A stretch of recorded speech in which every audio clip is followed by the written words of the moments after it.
The next ayah tells us, kiraman. They're noble. And their nobility is a part of the job, especially when you protect something, then corruption is a big issue. We talked about this in the delivery of the message too. And this is the same issue here. This is an important task too. The message is coming, and we have to make sure that it comes with an entourage that keeps it safe. But then on the other hand, the message is your deeds are being recorded. And you can't complain on the day of judgment, well, this guy, he's got a grudge against me. That's why he wrote stuff in there, He didn't like me too much, right? So the one that is recording against you, like nowadays, the closest thing to this in the worldly sense that I can think of at least, is an auditor, right? He comes and he audits your company or he audits your organization. And he's going through your financial papers. They cheat too, right? So they're not kiraman. They're not noble. So when they come, if they have something against you, they could mess you up even if you didn't do anything wrong. And if you slip them something on the side, then you owe less taxes, or you're all right. You're doing okay. So the ones that take position of security, like you have a friend at the football game, he works security at the stadium, he could kind of slip you in and get you through. They're not noble. So the idea of guarding someone or something demands that if you're truly going to do your job, you have to have noble character. You can't be someone who compromises in their job, right? From the point of view of corruption. So first of all, these angels that have been positioned on our shoulders to record, they are kiram, they're noble. Then what are they doing the whole time? Not even yaktubun, katibin. Ism fa'il is used, which means that they're consistently writing. They don't stop. There's not a moment that they stop. Either they're writing bima qaddama, or they're writing bima akhara. Yunabba'ul insan yawma idhin bima qaddama wa akhara. There's never a moment. Either you're sending a deed forward, or you're leaving a deed behind. And they're constantly writing. Constantly. And the good deeds you're sending forward, the bad deeds you're sending forward. They're constantly busy. Kiraman katibin.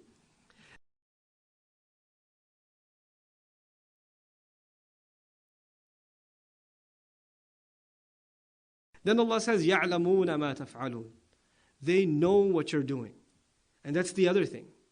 A guardian, it's one thing, you can get through him if he's corrupt. Yeah, you pay him off and you get through. What's another way you can get past a guardian, a security guard? You could slip by his grid. He wouldn't know that you passed through. Right? That's the other way you can get past that's security. Here Allah says what? يَعْلَمُونَ. No, you can't get around the security. They know everything you're doing. Now here, interestingly enough, we find something. They know تَفْعَلُونَ. Fi'l is used. Fi'l is any act.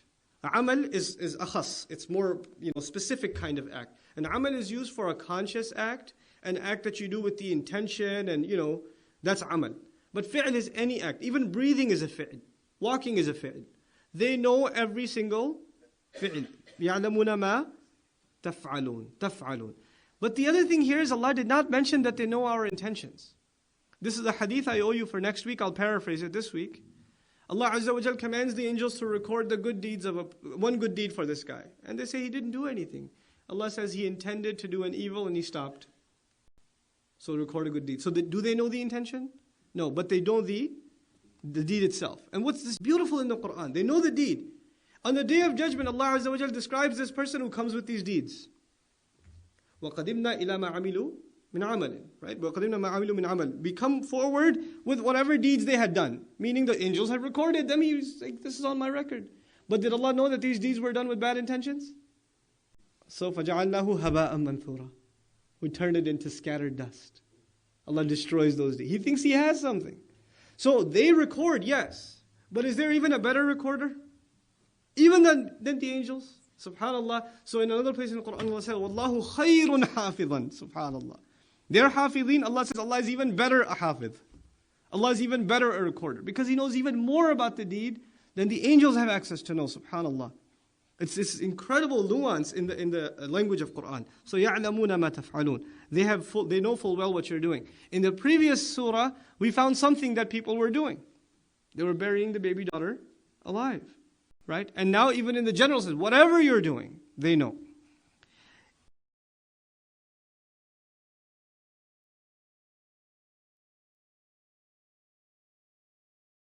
In response to this now that they know what you're doing, you better know what's ahead. You can put 2 and 2 together and you can figure out what's coming. There are only two possibilities. There is no third. Just like my friend on the bus. Why do you just have heaven and hell? Why isn't there a third option, he said. Right? Once these guys are recording and this audit is taking place, either you owe or you're in the clear. Right? Either you pay or you get paid. That's it. There's no walking away with no obligations. There's none of that. So now here, innal abrara lafi na'im. There's no doubt about it. The righteous will be in bliss. There's a few things about the language of this ayah we have to pay attention to. The word inna is used in Arabic to, one of the functions of it is izalat al-shak. In other words, there are people who have a doubt about something and you say, no, for sure. And we respond to them with the word inna. So it's not, if we say emphasis, we're not saying enough about the word. So it is the skeptic who doesn't think the akhirah is coming. When you come to a realization that these guys know what you're writing and everything's being documented, then there's no doubt about it. It is the righteous who do good things, who get good things written for them. They're the ones who are going to be in bliss. The word for the righteous used here is abrar. The word used for the angels that are righteous was barara. Kiramin barara. Barara is plural, abrar is plural. But the difference between them is barara is called jam'u kathra, and abrar is called jam'u qilla. Right? What the difference is, in Arabic there's a plural and there's an awesome plural. I keep changing it. Super plural, awesome plural, plural squared. Right? So kiram is super plural. Barara is multitudes. Abrar is fewer. Why? Because all of the angels are what? Barara. They're all righteous. But all human beings righteous? No, there are less of them that are. So abrar is used. This is a very subtle nuance in the language. So, innal abrara. Human beings always we find abrar. And for angels we find barar. لِأَنَّهُمْ أَكْثَرُ. Because there are more of them. There are more of them that are righteous. Okay? So, innal abrara lafi na'im. Now this is what's called jumla ismiya. Those of you that suffered through some Arabic grammar, know that this is a jumla ismiya. This is mubtada and there's khabar muta'alliq bil khabar, jar wa majroor. All of this is going on here. But the thing is that a jumla ismiya, a nominal sentence in Arabic, is applicable in the present and future tense, but mostly in the present tense. Mostly, there's an is implied when you try to translate. Allahu Akbar, Allah is Akbar. Right? So, here, if there's an is, what tense is that? That's present. So, it is the righteous who are already in bliss. There's a bliss coming. It doesn't say Jannah here. It says Na'im. And what's the ultimate ni'mah of Allah in this dunya? His guidance. And these people are already enjoying that guidance, and it will only be multiplied in the future. And that's covered in the word na'im. Na'im is from fa'il, which is sifa mushabbaha. What that implies is a continuous favor, a continuous blessing. Meaning it's right now and it will continue all the way into the akhirah. It's never ending. So right now it's in the form of guidance, in the form of being able to please Allah subhanahu wa ta'ala. That's a ni'mah in and of itself. And then in the akhirah, it'll be in the form of the shade of Allah subhanahu wa ta'ala. It'll be in the form of the light that comes out of your chest and your right hand that we'll read about one day in Surah Al-Tahrim. That by means of which you will be able to walk into the paradise. It'll be in form of the drinks that are offered in the paradise. And the nuzulan min ghafur rahim, the gifts that will be given. This is all part of the na'im. But it starts even now. They're already in na'im. And this is really important, inna there, because the kafir, who is ridiculing the Muslims, saying, you guys are crazy, especially at the time of Rasulullah ﷺ. They're even calling the messenger crazy, imagine his followers, right? They're insulting all of them, and here Allah comes, you guys are confused. The reality is they are already in bliss. And what you think is humiliation for them is the best gift Allah has given them. We are jealous of the Sahaba. We're jealous of them. We look at their legacies and the pains they went through, because we know every single moment of pain they went through is يَرْفَعِ اللَّهُ مِنْكُمْ الَّذِينَ آمَنُوا مِنْكُمْ دَرَجَاتٍ. Allah is elevating their status more and more and more. السَّابِقُونَ أُولَٰئِكَ الْمُقَرَّبُونَ. You don't become a sabiq without going through some pain. But even those pains have been called an-na'im here. Even those pains have been called bliss. Bliss. May Allah give us this bliss in dunya and in akhirah. No doubt about it, truly the righteous are going to be in bliss. Now, we talked a little bit about ni'mah in the favor of Allah, in the softness, the ease, the blessings, but a little bit about abrar. It comes from the word bar. Bar. The Quran has bar in it. It's one of the names of Allah subhanahu wa ta'ala. Al-Barr Rahim also occurs in the Quran. Bir also occurs in the Quran. Now bir means righteousness or goodness, like laysa al-birra ليس البر بأن تأتوا البيوت من ظهورها ليس البر أن تولوا وجوهكم, right? قبل المشرق والمغرب. On the other hand though, the word bar or abrar, these are all related words. Now bar literally means land. Land. And the word that comes close to it is bahr. And what's bahr? Ocean. Now which one of them is stable? Land or sea? Land. Land is stable. The one who hasn't attained righteousness is out in the sea. He's unstable. He could drown. He's in danger. And the one who's attained righteousness, who's doing good deeds, is like the one who's on firm, solid footing. He's on land. He's not in danger. Right? So, إِنَّ الْأَبْرَارَ لَفِي نَعِيمٍ.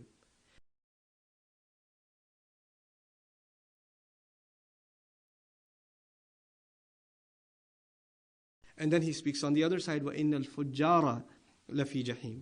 Now, fujjar. Is there a word in the beginning of the surah that this beautifully ties into?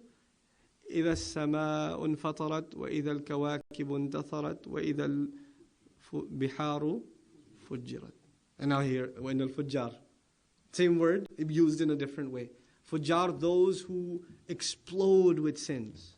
Those who don't care about the consequences of what they do. They're outgoing, they're bursting out in rebellion against Allah. These are the fujjar.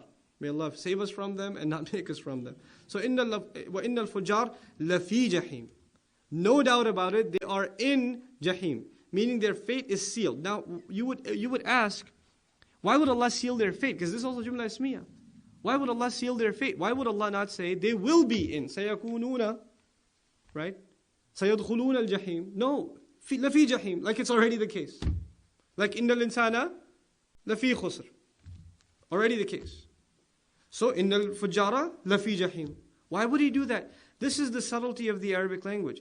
You see, the fujjar here, they are mentioned as a noun. Al-fujjar is an ism, it's a noun. As opposed to using a verb. Now, just to help you understand this in simpler terms, you have in the Quran the word al-mu'minun. Al-mu'minun. Then you have the phrase al-ladhina amanu. Al-mu'minun means believers, al-ladhina amanu means those who believed. But al-ladhina amanu is verbal, it's a verb form, and al-mu'minun is a noun form. There's a difference between them, they're not the same thing. When Allah uses the noun, He's talking about someone who's matured and become permanently, stable in a certain state. So there's a difference between kafir and alladhina, kafiruna and alladhina kafaru. Alladhina kafaru, those who engage in kufr. Al-kafirun, those who are bent upon kufr, it's like permanent for them now. They're stuck on it. Am amramu amran fa inna mubrimun, Allah says. Have they made up their mind? Have they tied the rope? Are they stuck on kufr? These are called al-kuffar, al-kafirun. But alladhina kafaru, who are engaging in the act, but they haven't made up their mind yet. There's still hope for them. So there's the mu'minun are a higher status than alladhina amanu. You'll find Allah says, even sometimes He's harsh to alladhina amanu in Quran. Ya ayyuha alladhina amanu ma lakum, what's wrong with you? Ya ayyuha alladhina amanu lima taquluna ma la taf'alun. Why do you say what you don't do? He doesn't say that to mu'minun though. قَدْ أَفْلَحَ الْمُؤْمِنُونَ. قَدْ أَفْلَحَ الْمُؤْمِنُونَ. Right? إِنَّمَا الْمُؤْمِنُونَ الَّذِينَ إِذَا ذُكِرَ اللَّهُ وَجِلَتْ قُلُوبُهُم. When he speaks of mu'minun, it's always in positive. Always. But when he says الَّذِينَ آمَنُوا, it could be in the negative too. Because they include the weaker ranks also. They don't include the top brass. That's al-mu'minun. So understand, al-fujjar are those who are bent upon this rebellion. They didn't just rebel once or twice and Allah sealed their fate and they're in hellfire.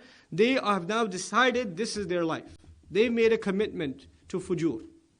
So these people, Allah says, if they've made their commitment, we made our commitment too. To understand this, there's another ayah that I alluded to briefly just now, but you have to understand fully, inshallah, to appreciate this lesson. It's a very important lesson in Quran.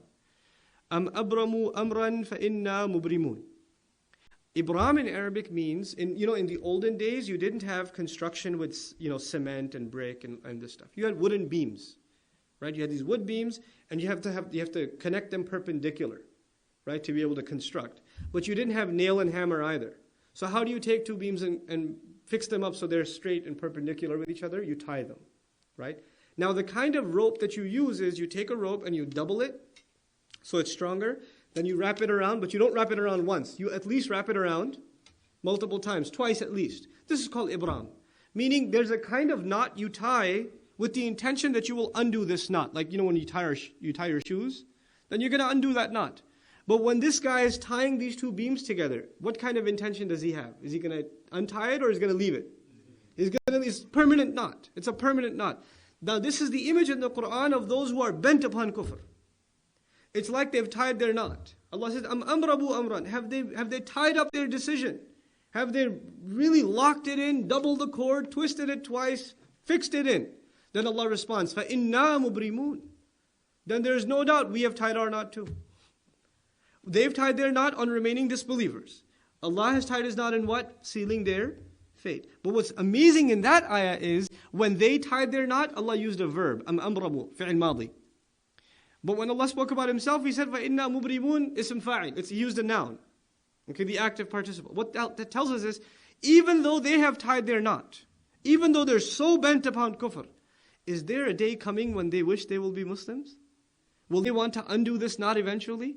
رُبَمَا يَوَدُّ الَّذِينَ كَفَرُوا لَوْ كَانُوا مُسْلِمِينَ. Perhaps a day is coming very soon when disbelievers will wish that they had been Muslims. So they tied their knot, but Allah used the verbal form, because as bent upon it as they are not going to last in that commitment when they come before Allah subhanahu wa ta'ala. But when Allah spoke about His commitment to tie the knot, what word did He use? Mubrimun, a noun, which means you can regret it all you want, eventually your fate is sealed. Your fate is sealed. So this is a very powerful lesson in the Quran about Allah's response to those who are bent upon disbelief and bent upon denying the truth.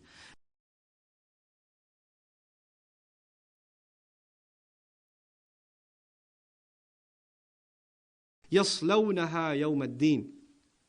This is another response to فَأَيْنَ تَذْهَبُونَ in the previous surah. In the previous surah said, where are you headed? And if you deny this truth, if you don't take responsibility, these people will be cast into it. They will be, it's not even, actually I shouldn't have translated it like that because it sounds passive when I translate it like that. يَصْلَوْنَهَا, they will enter upon it, stumble into it, trip into it. Okay? Salyun, it's a difficult word to pronounce in Arabic, but it's used when you trip into something. Or you go somewhere where you don't want to go, but you go on your own anyway.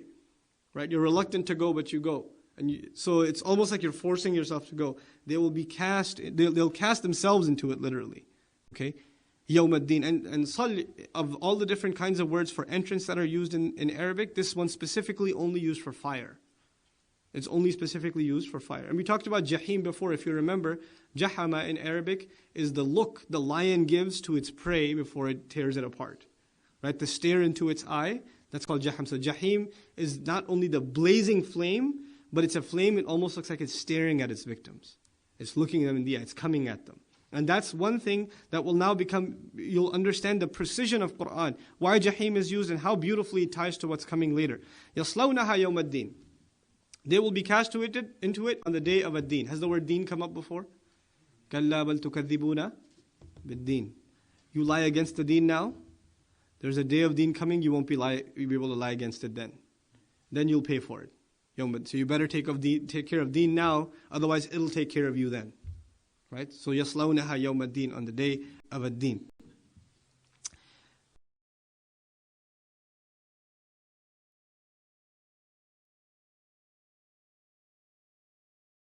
وَمَا هُمْ عَنْهَا بِغَائِبِينَ. It's a very scary ayah. وَمَا هُمْ عَنْهَا بِغَائِبِينَ. See, the ma in the beginning of this sentence is the stronger form of negation. There's laysa and there's ma. Okay? Laysu بِغَائِبِينَ. Laysu عَنْهَا بِغَائِبِينَ. That's a lesser form of negation. Ma is stronger. Now, laysu وَمَا هُمْ عَنْهَا غَائِبِينَ. If you don't put the ba there, that's a lesser form of negation.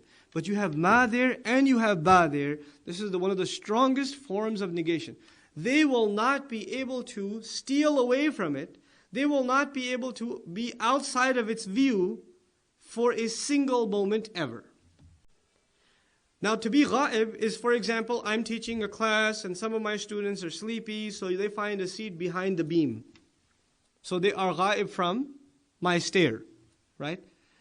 Why is this important? Is jahim something that has a stare? And now Allah says, وَمَا هُمْ عَنْهَا بِغَائِبٍ. They are not going to be able to avoid its stare at all. It's not even about not being in it. They can't even avoid its stare. It's constantly going to be glaring at them. When something scary is glaring at you, your first instinct is to avoid eye contact. Because you get stunned when you have eye contact. But there's nowhere they can look where it's not staring at them. SubhanAllah. It's a petrifying scene.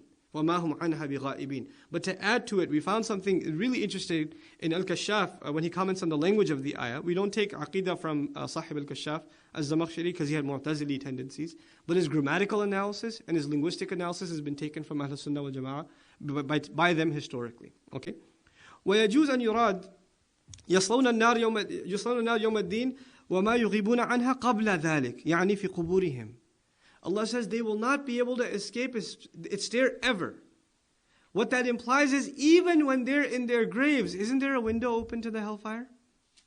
Isn't there a window for the fujar open where they can see it? And now if there's a window, the window is on your left or your right or somewhere or in front of you, at least you could try to not look at it, right?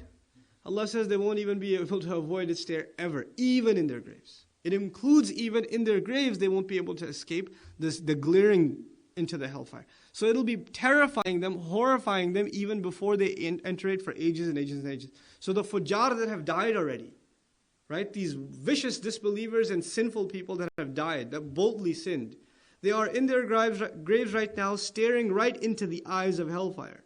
They're staring at it and they're petrified of it and they can't close their eyes, they can't blink, they can't look away. وَمَا هُمْ عَنْهَا بِغَائِبِينَ.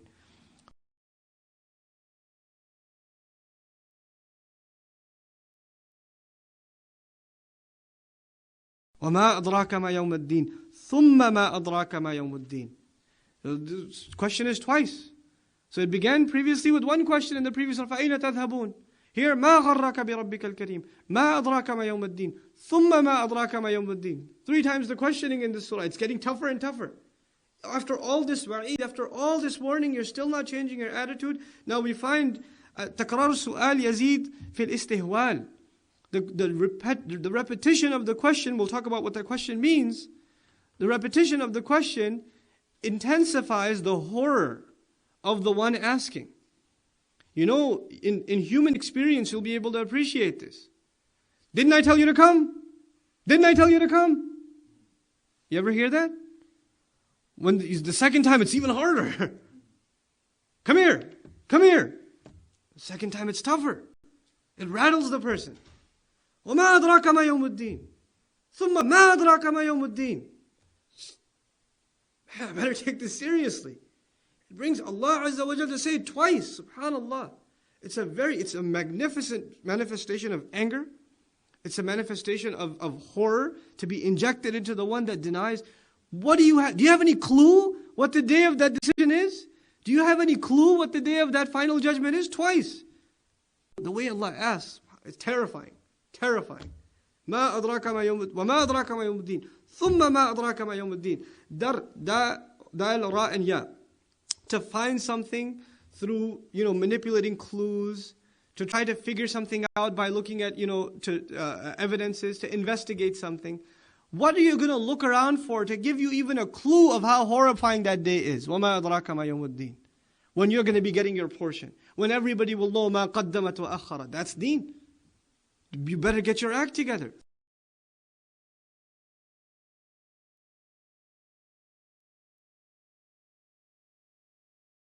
ثُمَّ مَا أَدْرَاكَ مَا يَوْمُ الدِّينِ. Even then, do you really have any clue what the day of that final judgment is? Twice. Now, the thumma here also exacerbates the anger of Allah subhanahu wa ta'ala. In the previous surah we found وَإِذَا الصُّحُفُ نُشِرَتْ. A brief description of that deen. You need to know, the only thing you need to know is enough about that deen, the scrolls will be released. The scrolls will be released. Everything will be out in the open. Right? Subhanallah. التكرار في اللغة مشهور. Dr. Fadl Salih As-Samirai comments that the repetition in the language is known. وله أغراض. It has many objectives. قد يكون منها التهويل والتعظيم والتحصر والتفخيم والتحبيب. It could be to horrify. It could be to magnify. It could be to elevate the person's sense of loss and deprivation. When you repeat something, you should have gone. You should have gone. Right? To inject a sense of loss and deprivation. And to give weight to something, to give burden, tafkhim, to make it heavy, to make it magnanimous before someone. These are the functions in Arabic of repetition. It's not that far-fetched to understand, it's not that far off from our even experience in language to be able to appreciate the depth of the language. The way Allah asks, it's terrifying, terrifying.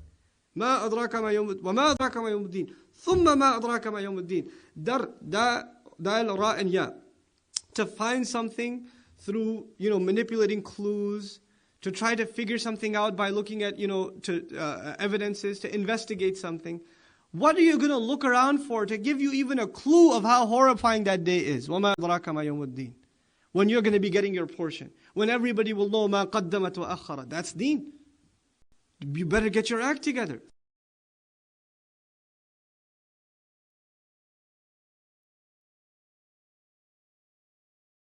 Finally, يَوْمَ لَا تَمْلِكُ نَفْسٌ لِنَفْسٍ شَيْئًا.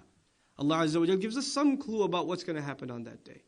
And something really beautiful, in the previous surah, at the end, Allah concluded with the powerlessness of human beings making intentions, as opposed to Allah. Allah said, وَمَا تَشَاءُونَ إِلَّا أَن يَشَاءَ اللَّهُ رَبُّ الْعَالَمِينَ. What are you going to make plans for? What are you going to intend? What concrete plans are you going to have? As opposed to what Allah has planned, the Lord of the worlds. So it was the powerlessness of the human being in even having intent, as opposed to Allah.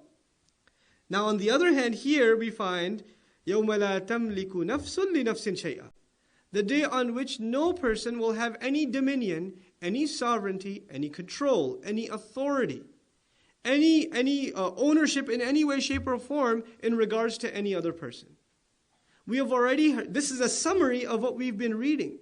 يَوْمَ يَفِرُّ الْمَرْءُ مِنْ أَخِيهِ وَأُمِّهِ وَأَبِيهِ وَصَاحِبَتِهِ وَبَنِيهِ.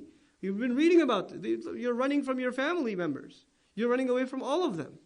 Right? Everybody's worried about themselves. And so much so, even if you wanted to worry about someone else, let's just get really, crazy in our imagination. Let's just say we have enough good deeds for ourselves that we're ready to worry about somebody else. You have no authority over someone else. You have no place to say anything about someone else. لا تملك نفس لنفس شيئا. No one has any control, any authority, any dominion over any other person. وَالْأَمْرُ يَوْمَئِذٍ لِلَّهِ. And that the decision in the end on that day belongs to Allah. On that day, فَالْأَمْرُ يَوْمَئِذٍ لِلَّهِ. Subhanallah. That day the command will belong to Allah. The decision will belong to Allah. So you have to stand before Allah. You can't hope for anybody in between. The psychology of shirk is very simple. It really is. The psychology of shirk is, I don't want to face Allah myself.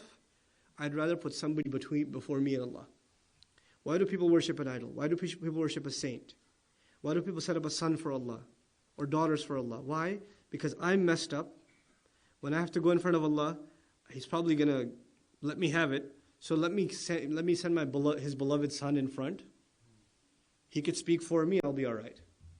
Right? People do this at their job. Your manager, right? He's your friend. So when the boss calls you for review, you send the manager instead. Yeah, he's okay. I'm with him. Right? That's the psychology of shirk. Somebody else will save me. I don't have to change myself. It's not rooted in aqidah. It's rooted in your refusal to change yourself. It's rooted in your refusal to become a better human being. That's what it's rooted in. It's a cop-out. Shirk is a cop-out, is what it is. That's what's going on in the person's head, subhanAllah.